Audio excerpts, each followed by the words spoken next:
I've always known my wife was cheating on me but never confronted her because she put in more effort out of guilt. Now she's shaming her cheating friend and I told her to look in a mirror.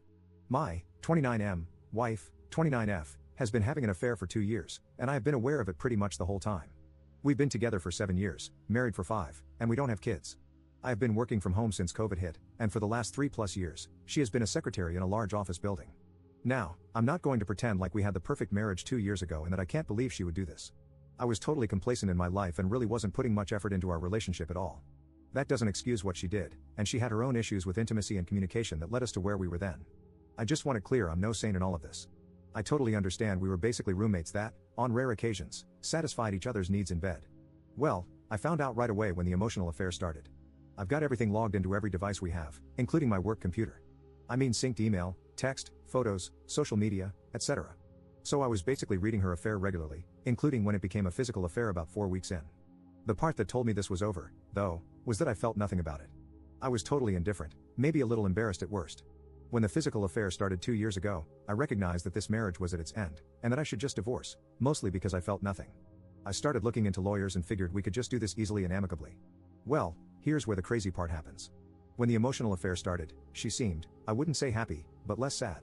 Then the weekend after the physical affair started, I got the shock of my life. She came into my office that Saturday morning and asked me to take her on a hike and picnic. Initially, I thought this was the moment to burst her bubble and reveal what I know. But I didn't. I decided to actually get up and do this. I kind of thought she was going to reveal it herself and ask for a divorce. We had a really nice time, it was a great day, and she never brought up anything. I chalked it up as one more good memory before we end this thing. Then she asked me out again that week. Then we had intimacy. I don't know if it was shame, or guilt, or what, but she was basically taking the initiative to improve our marriage. After that first week, she began to open up more about her feelings. For some reason, I had a fire lit under me and started to make some effort in our relationship. I began reconnecting with some old friends and got all the laundry off the gym equipment.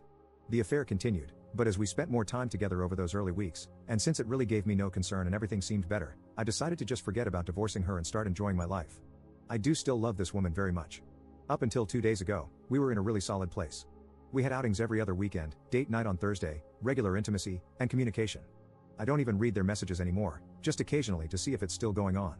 2 days ago, I noticed she was having frequent and long conversations with one of her close friends.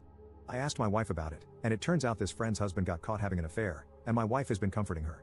This wouldn't have been a big deal, but my wife then started bashing the husband for cheating. I don't know why I said it, but it came out. You're one to judge. She got super defensive and pressed me for why I said that. I initially tried to apologize and move on, but she wasn't letting up, and I eventually spilled that I've known about her affair the whole time. She tried to play dumb, which annoyed me, so I started citing specifics. She then got really mad at me, started crying, accusing me of not caring about her. I got pissed and started yelling at her because I'm not the one having an affair. It got heated, and we went to separate rooms and slept it off. Yesterday morning, she got up extra early and went to work before I got up. I tuned back into their messages, and she had broken up with her affair partner. He was messaging her constantly on every app, and she just kept blocking him. She came home early yesterday. I went to talk to her, and she stopped me, looked at me, and asked, how could I let this go on? I replied, because I just didn't care. She then called me a huge jerk and locked herself in our bedroom until she left for work this morning. She got home tonight, said nothing to me, and locked herself in again.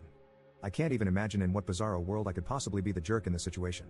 Is there a perspective out there where I am? If so, please share it with me because in my mind, there isn't. Update 1.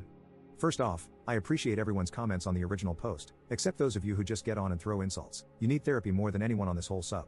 Anyway, the conversations I'm going to share below were in no way linear.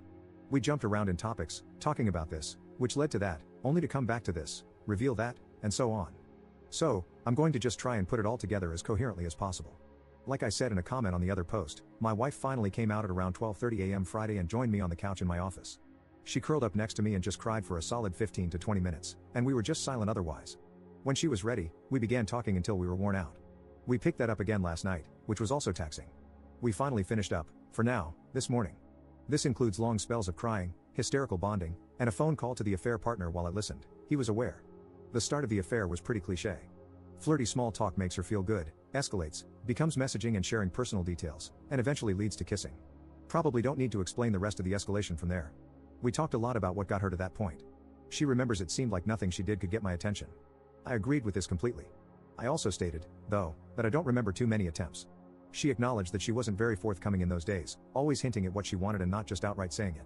There wasn't any one moment, she said, that broke the camel's back, just a collection of times. When the affair partner came into the picture, the validation was intoxicating, especially in contrast to years of neglect. However, she said she felt a ton of guilt and shame. She was in the same spot I was when it started, assuming we would just divorce as we were largely just roommates at that point. The hike and picnic were supposed to be the last bit of assurance that our marriage was over. She did not expect me to agree to go or for it to be such a pleasant time. From that point, we started reconnecting, and she made the decision to make the effort as long as I kept making the effort. She opened up more, and I was responding. That got us to where we've been the last 2 years.